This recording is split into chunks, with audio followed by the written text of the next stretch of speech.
What's going on, guys? Matt here, back again with another video.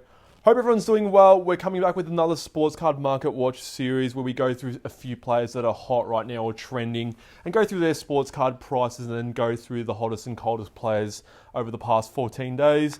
Currently with sports right now, especially for the NBA and NFL, we're 3 weeks into the NBA season, so we're starting to see which teams are legit and what aren't. And also we're past halfway for the NFL season. So gearing up for the NFL playoffs, so different points for each of their respective sports.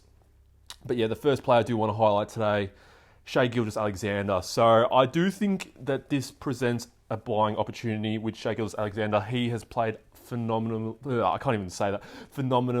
this season. Over the past 14 days, only up 3%. He's had 2 double-digit comebacks against the Los Angeles Lakers. Someone I've talked to a fair bit on Instagram TV Cards, he was saying that they should actually rename the Staples Center Stadium to Shaples Center, which is actually a great call with how well he's playing there and also being a former Clipper himself. With Shai Gilgeous-Alexander playing really well at the moment, averaging 25 points over the last 5 games, very efficient as well. He's got one of the weirdest looking shots, I swear. It's a very unorthodox looking shot, but it manages to go in every time, and he's just got that length, and he just finds a way to score every time. But with his great performances and everything, only up 3% over the last 14 days, and I think it does present a buying opportunity for the long term. Maybe not this season because OKC are probably going to be the worst team in the league again, or be one of the worst teams in the league again. So I think you'd have to look more into the future, and I think Shai should be spoken about in that same sort of category with like a Ja Morant and your Trae Young, your Luka Doncic and your Jason Tatums. Not to the level of Luka and Jason Tatum maybe, but one tier below that. And I think he definitely deserves that respect with how good he has been playing this season. The card I did want to look at today was his Prism Hyper. So I don't know if many of you guys know this, but Shai's Prism cards from his rookie season, they don't have the rookie logo on them, and they're actually a hard grade. Like, they've actually got one of the lowest gem rates out of all the Prisms, and I think it's because of the RC logo missing. He has a lot more. If you go through his PSA 9s and go through his PSA 10s on the pop count, there's actually a huge jump for his PSA 10s, even more than your normal PSA 9 to PSA 10 jump, just because they are very hard to grade. But I just want to go through the Hyper. I do like the Hyper Parallel. They're very underrated. They're a hobby-only parallel. You can't find them anywhere else other than the hobby packs. So, yeah, they're very hard to find, and they do have a low pop count. With the PSA 9 at a pop count of 126, I'm assuming, I haven't actually looked at this, but the PSA 10 would probably be, I'd say I wouldn't be surprised if it's like a 30 or a 40 PSA 10 pop count. Going through, PSA 9 was around September at the start of the season, going for an $84. Had a bit of a drop, weirdly enough. I don't know if this was like a bit of an outlier sale, but now it's sort of trending back up. And now it's around $115 US, for the Prism PSA 9 Hyper. Like I said, look, there's other cards that you can look at for Shai. I probably wouldn't go his base stuff just because compared to the next player that I'm going to be talking about, he's such high pop with all his cards. His Prism base, his Optic base, his Donruss stuff. I think if you want to go for Shai stuff long term, look, I am saying I do like Shai as a buy, but not long term when you're going for his base stuff. So if you do want to get a Shai card, look for something a little bit more low pop. A Hyper is a great example. Numbered cards are a great example if you've got the budget as well. I think there's other cards out there that you could potentially look at, but definitely look at the pop report when you're looking at Shai stuff, just because his year is where it had a massive jump. It was first 2017, then 2018 had a massive jump, and you got 2019. But yeah, 2018's also just had a massive jump there. So if you want to get some Shai stuff, definitely look at some more low pop cards. Next player up, Demar Derozan, one of the big surprises from this season. So he's on the Chicago Bulls. Not having a career best season. I think it's probably his second best season in terms of his statistics, but averaging 27.6 rebounds. The Bulls are 6-3. I'm actually very surprised how well they're playing.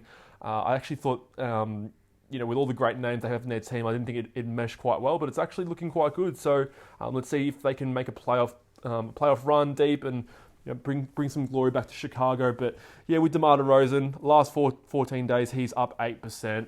Volume change up 200%. And I think The thing with Demar Derozan, he hasn't had that many sales because these are graded cards only, and he's only got 18 graded cards that have sold in the past 14 days.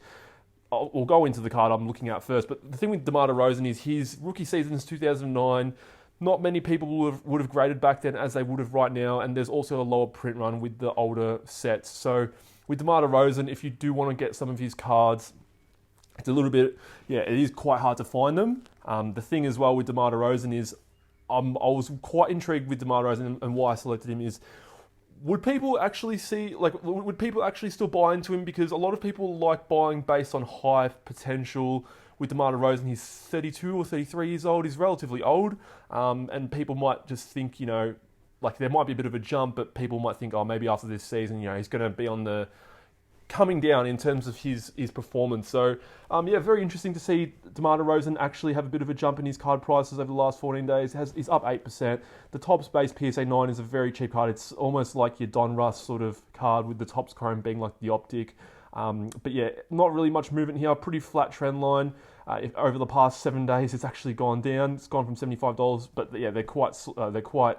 The sales are so far in between that one sale can really throw off this graph. But with Demar Derozan, low pop low pop year being his rookie year being 2009, and his top space PSA 9 is not a bad card to go for if you've got the money for it. If you do want to go for it, if you do think the Chicago Bulls will hold the way they're going, and you think Demar's going to play well, wouldn't mind it as a buy. I'm not personally a fan of Demar Derozan.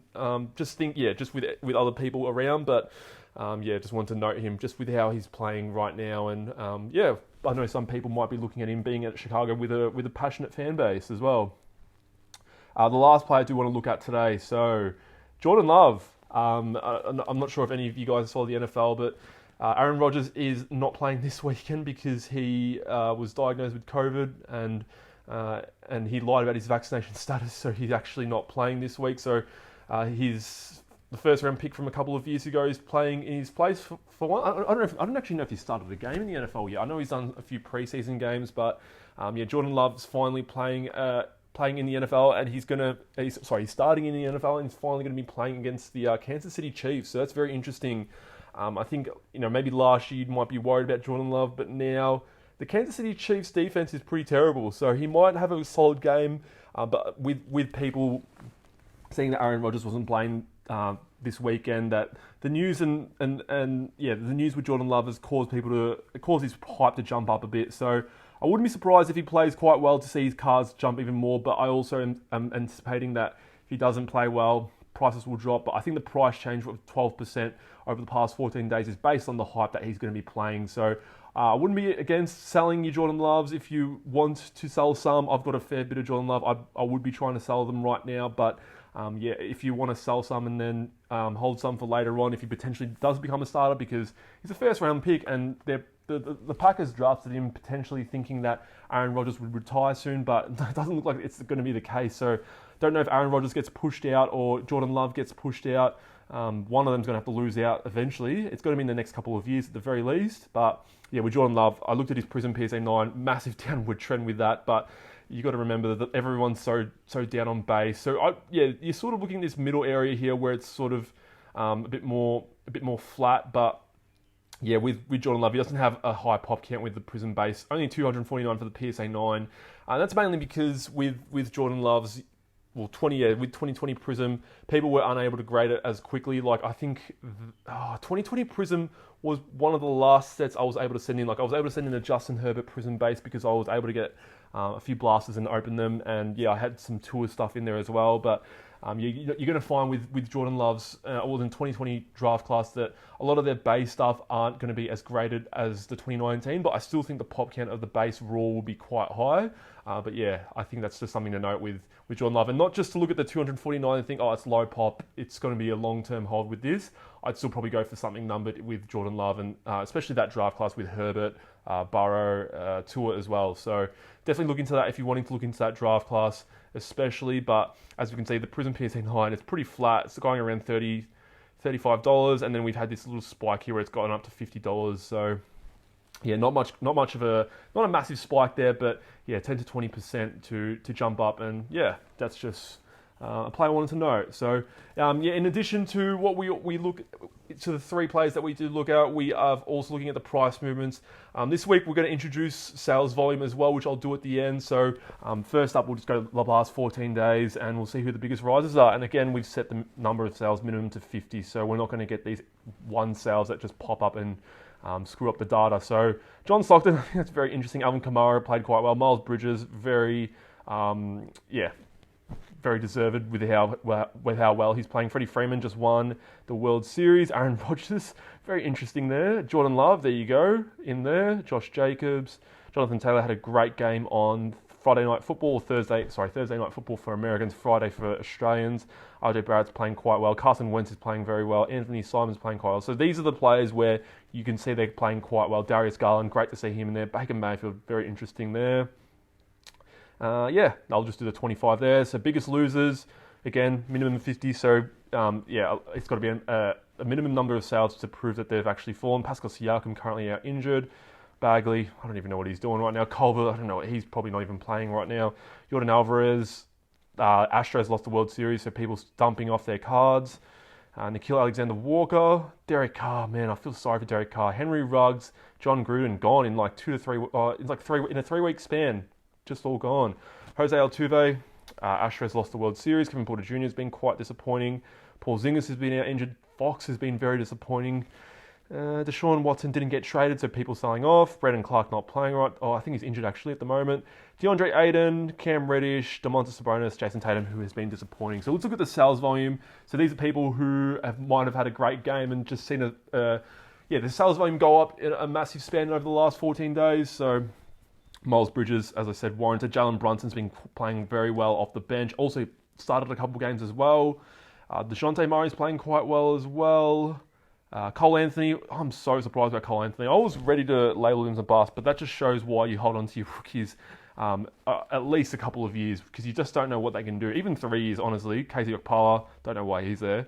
Michael Pittman Jr. playing absolutely ridiculous. The better MPJ in sports right now, because Michael Porter Jr. is playing terrible. Kevin Huerter, Anthony Simons again, Jimmy Butler playing MVP level. Elijah Moore played quite well.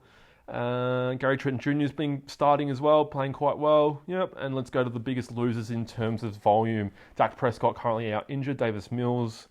The Texans. Houston in sports right now, just really frustrating to watch. Kadarius Toney, Rondale Moore, Justin Herbert did they have the bye this week? Maybe that's why he's jumped down a bit. But you got just under 2,000 sales compared to some of the other cards here, so other players here. So yeah, I'm not really too worried about that. Devers was knocked out. Well, he didn't play at all in the last couple of weeks. So Josh Allen, Jordan Nwora, Zach Wilson still injured at the moment. Eloy Jimenez. Yeah, no, that's pretty much it. That's all. Clyde Edwards-Helaire is actually out injured as well. So that's another episode of the Sports Card Market Watch series. If you've made it to the end, I really do appreciate it. Make sure you hit the like and subscribe button. Let me know in the comments what you guys are thinking so far in the NBA season, and if you guys are excited for what's to come. It's very interesting right now, the sports card market. We'll delve into it a little bit more over the coming few weeks. We'll see you guys in future videos. Take care.